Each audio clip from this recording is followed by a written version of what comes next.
Let's actually give a warm welcome and shalom to Ambassador Yosef Livne.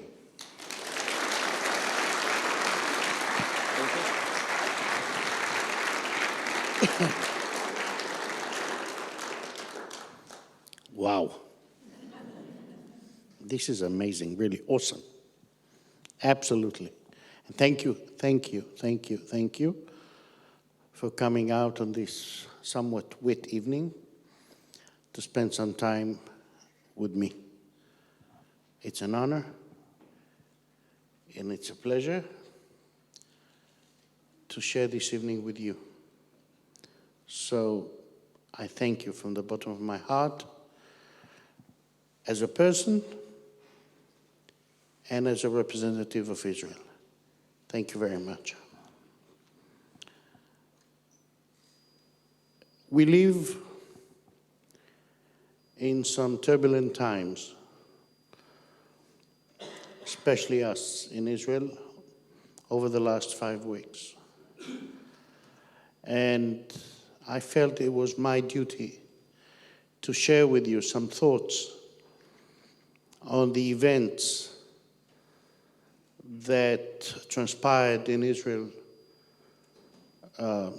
basically since June, since the abduction of the 3 youngsters, which was really the beginning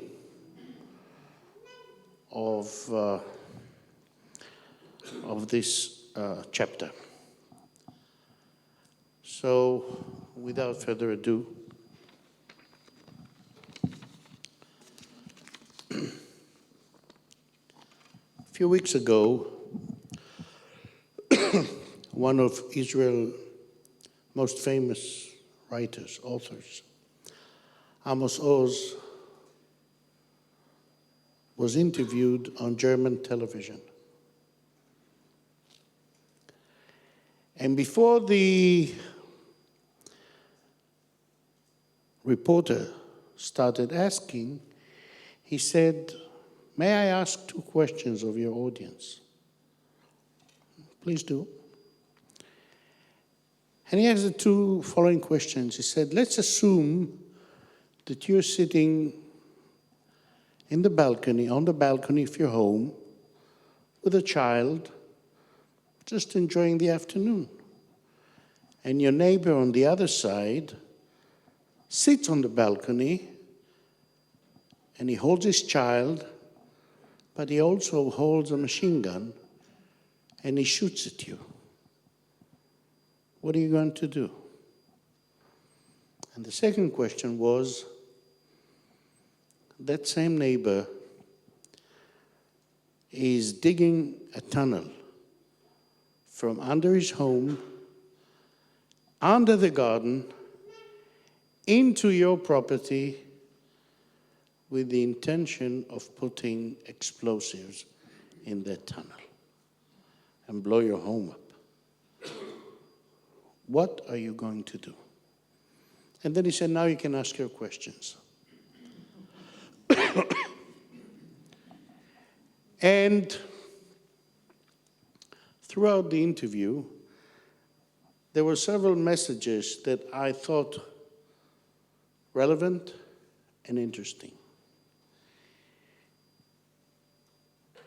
When, of course, he was asked about the Gaza operation, and he said, you see, unlike European peace activists, I don't think war in itself is the supreme evil.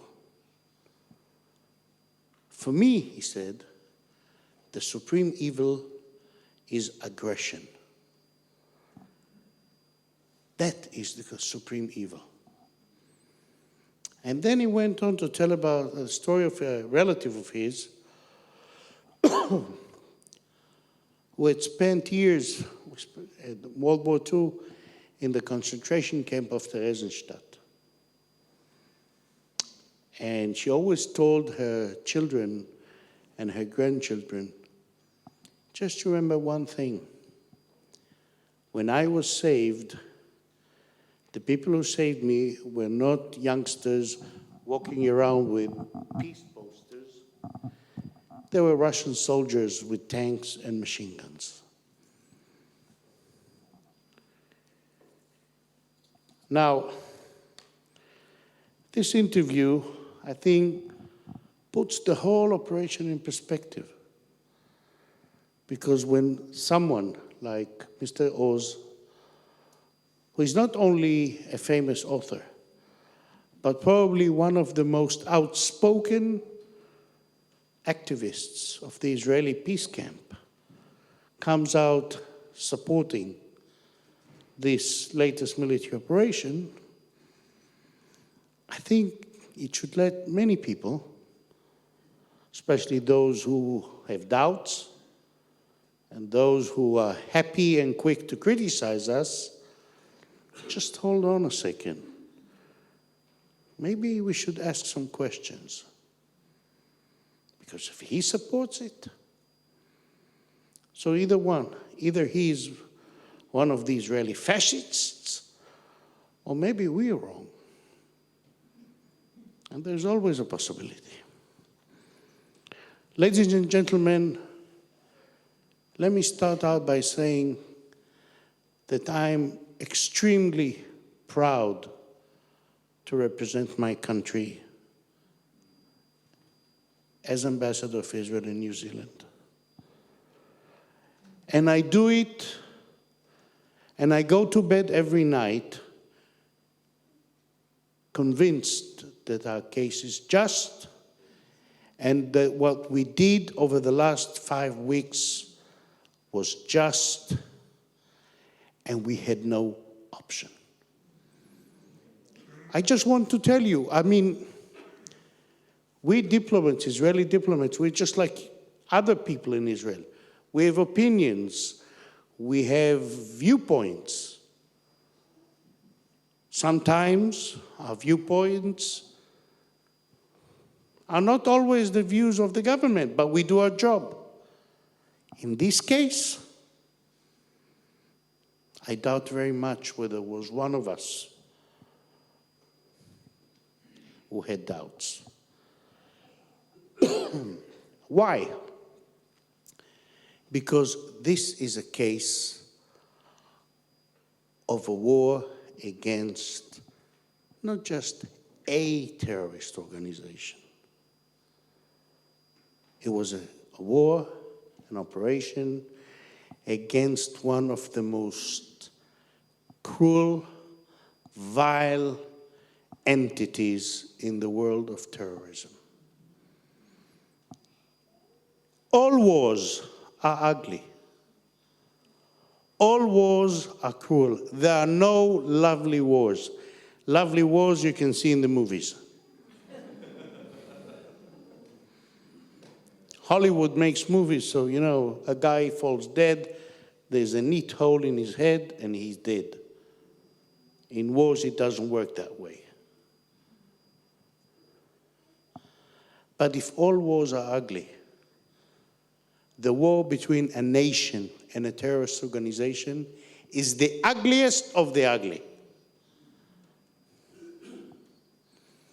Because you fight thugs, you fight gangsters, you fight people who, even though say they are motivated by religion, they are not motivated by religion. Bloodthirsty terror mongers, people committed to one thing: death and destruction. Death and destruction of the state of Israel. Fundamentalist, extremist, jihadist, and I can go on and on and on and on. All of you who watch the news and see what's happening in Iraq with ISIS or the organization in Nigeria, Al-Qaeda, they all come from the same well of venom.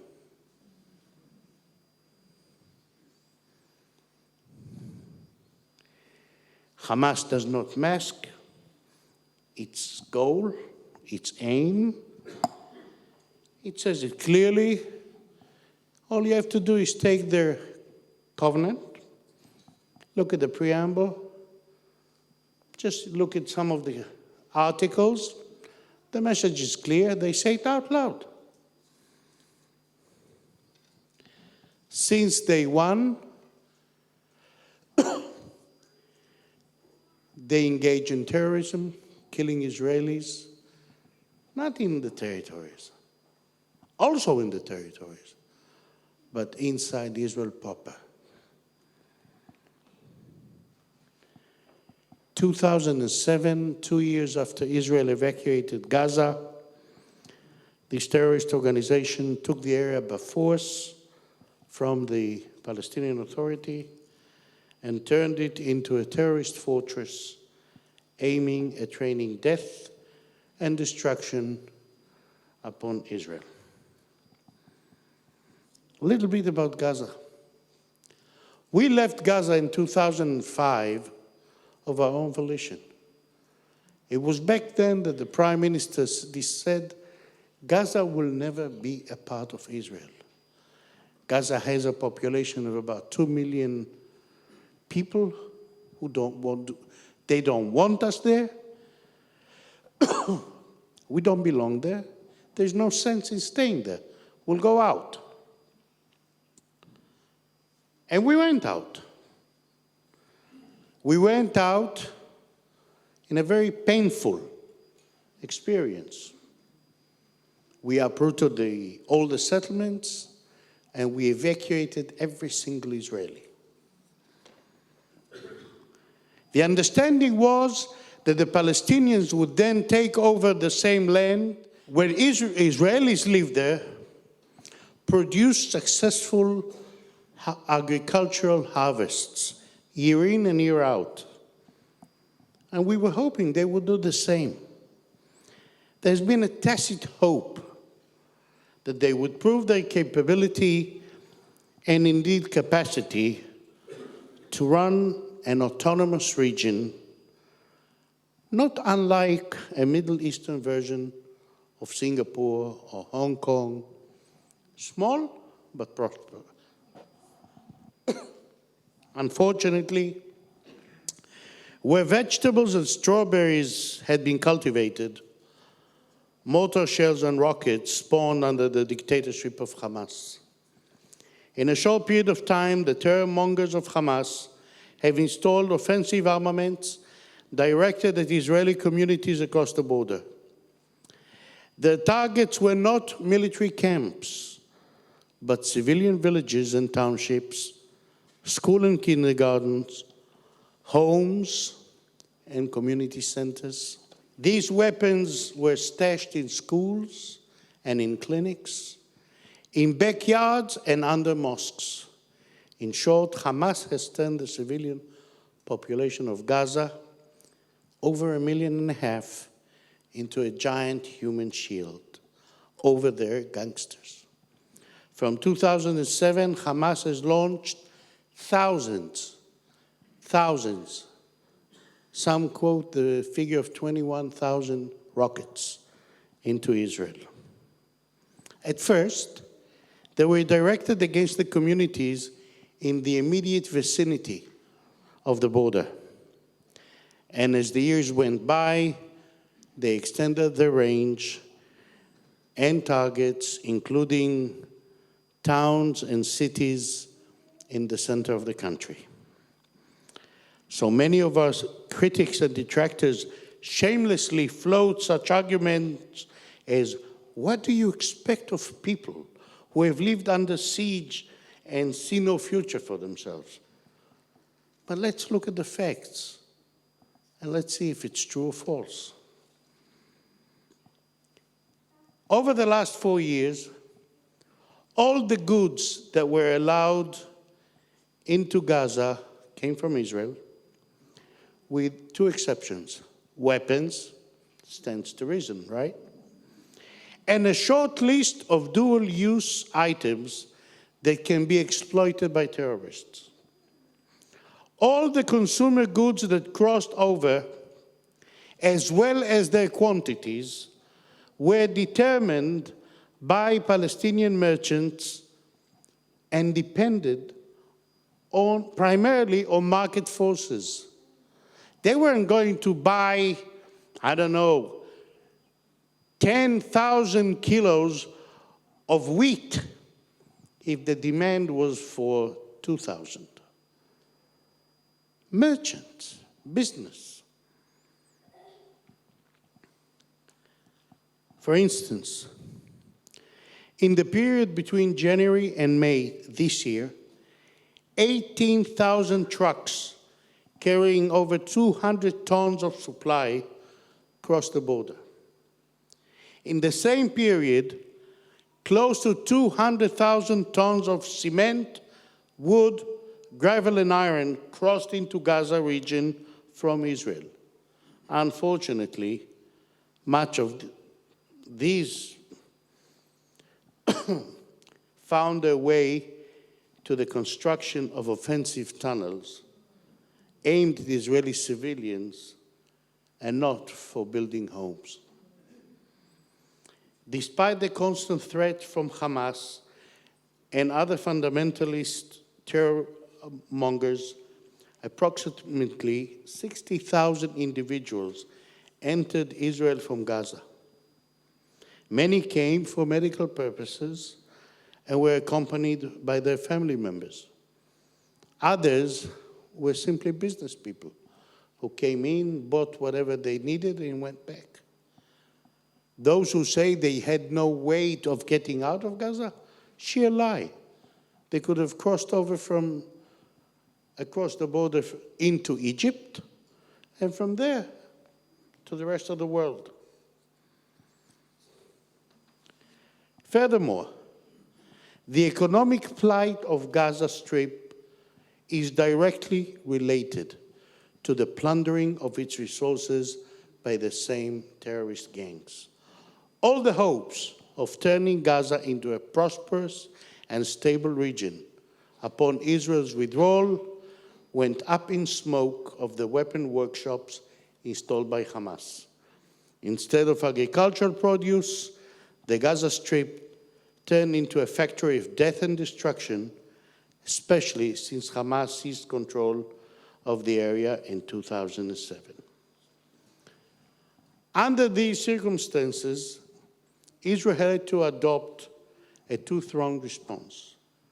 One, which is defensive in character, which was to develop an answer in order to frustrate the rockets. And many of you will remember that in 1991, when the United Nations went to liberate Kuwait from Saddam Hussein, from Iraq, who got the first missiles? Yours truly. So we already remembered what it was like to live under threat of missiles. Not threat, under missiles. And the answer came in the form of the Iron Dome system, which is very successful. By the way, there's been a debate during the war whether the Iron Dome system is effective or not. It's effective. It's effective. The smart thing about the system is where each of these little missiles that go against the rockets cost $50,000, they've devised it in such a way that the radar can tell whether the rocket goes into a populated area, into the beach, into the sea, or open or into a open area. If the rocket goes into a populated area, a missile goes up. If it's going to fall on the beach, or if it's going to fall in an open area, they let it fall. Never mind, many of those rockets ended up in Gaza proper.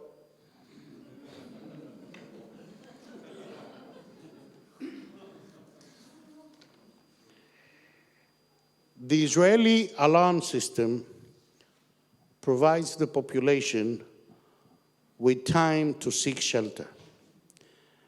Now, Those who live by the border have 15 seconds. Take a look at your watches, just see what it means to have 15 seconds to leave everything and find shelter. And we in Tel Aviv, we had the luxury of 90 seconds. This was the defensive option. The offensive answer, reply, was simply to inflict damage on the aggressors so they will think twice before launching attacks against us.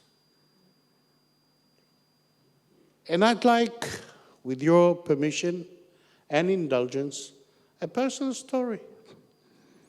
On July 1st, my family and I went to Israel.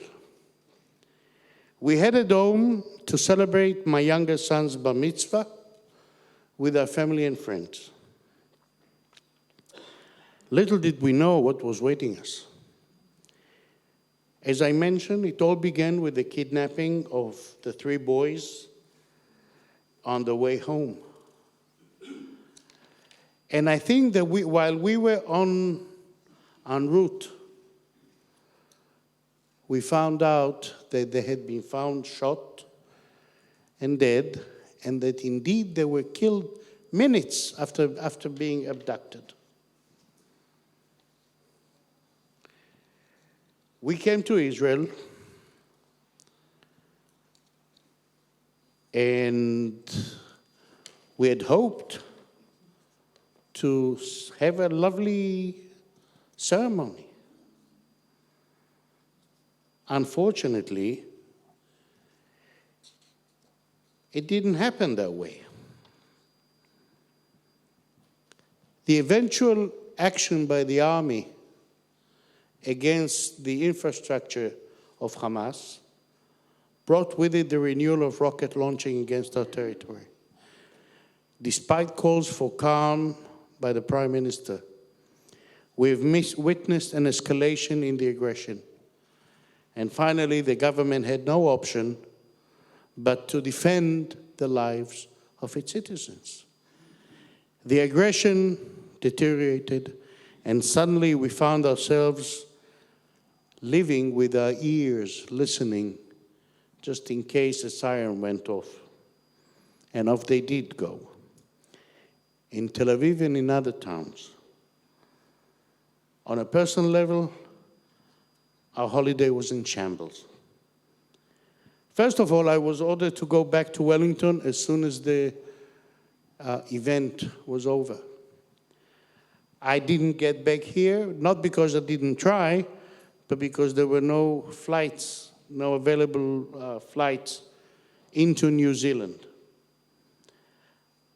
But we spent the weeks, am I going, when am I going, which flight, how? There was no fun. There's a war going on. So you cannot go to the beach, because what if the siren goes off? Where do you find shelter? You don't go out, on sightseeing for the same reason. On the eve of my son's bar mitzvah, my brother and I went out to buy some food for the celebration after the religious service. And as we were coming back, the siren went off. We had to leave the car, seek shelter, wait 10 minutes, and then go out and go on. The religious service itself in the synagogue, our guests arrived, and the service started by the rabbi saying, "The shelter is downstairs." We hoped that the sirens would not go off, and indeed, they didn't. They didn't on the Saturday, and they didn't go off on Monday evening when we had the party for our son, and this was at least something to thank. But as I said, the spirit of carefree holiday had disappeared. We and the entire state of Israel found itself in the face of en masse aggression by the jihadist forces in Gaza. And this brings me to a simple truth. Ladies and gentlemen, all countries have the right to self-defense. When I say all countries, it includes Israel. It does not exclude Israel, it includes Israel.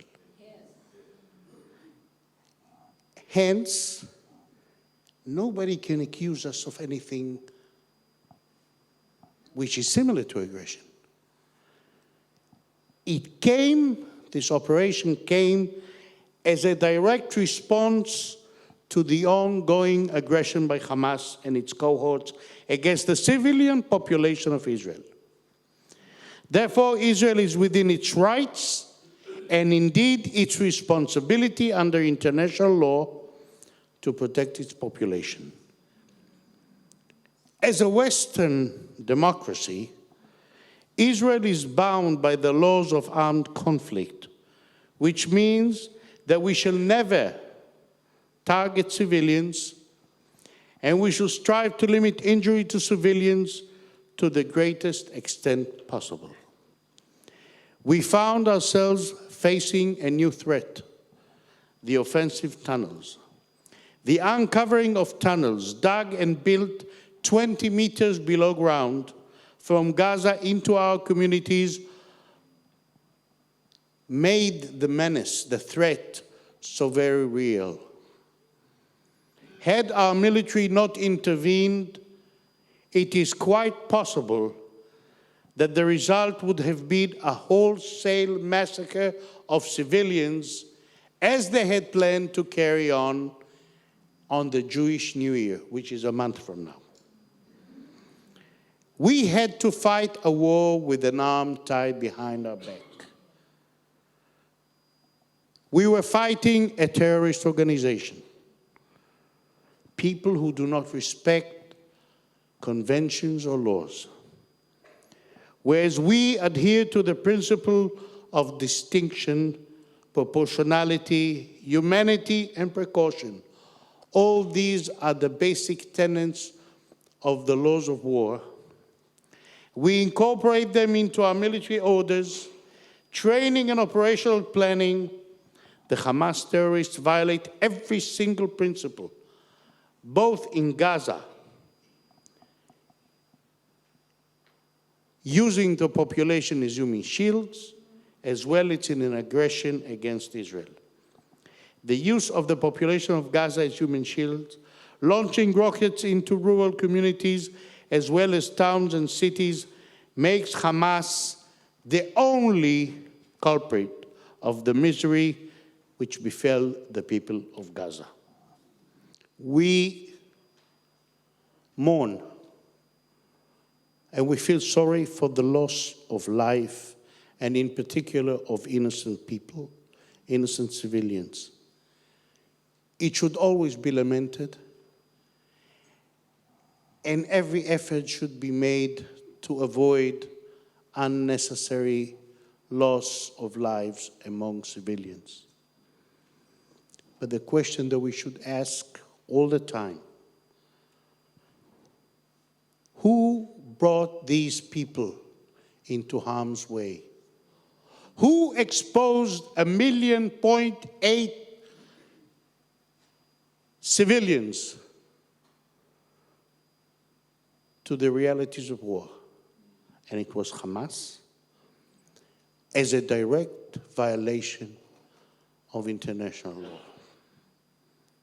We are not in the business of killing civilians. I will never tire of reiterating this phrase. Israel is not in the business of killing civilians. It never was, it is not, it will never be. Our moral code dictates that civilians do not belong in harm's way, and we shall always take all the possible steps to ensure their safety.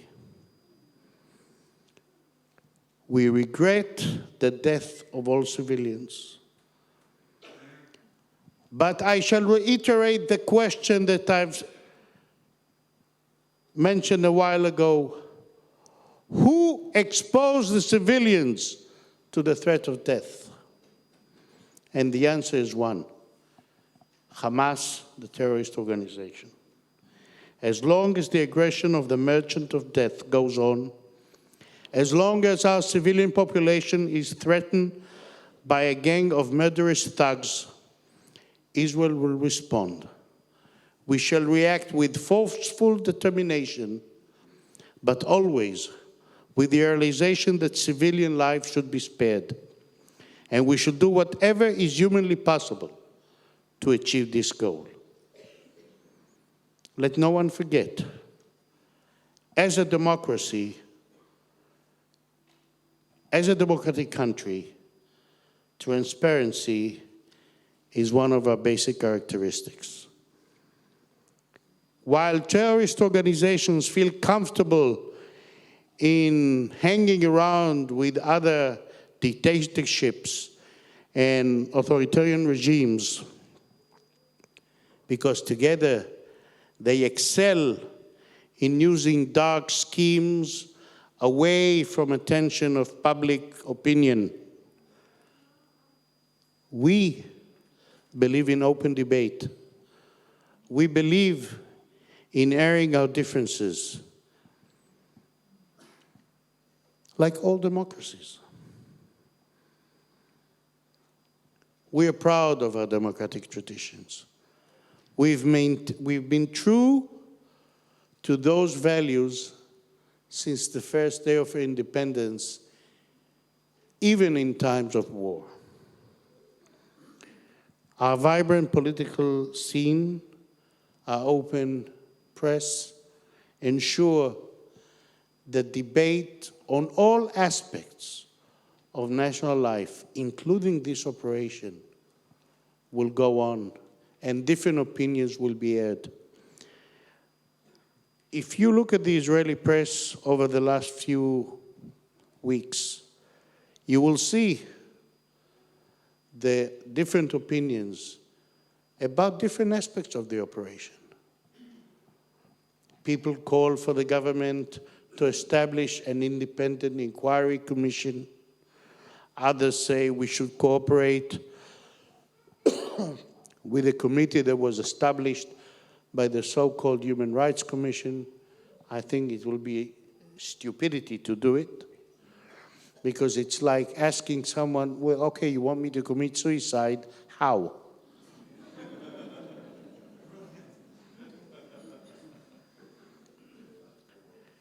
But there's a debate going on. And even these past days, when there was ceasefire and there were negotiations, there are different people within the government, within the political arena, and in the public opinion, whether we should go on negotiating, should we compromise, should we be more steadfast. This is what democracy is all about. And this democracy, which I'm honored to represent, has to deal with a terrorist organization.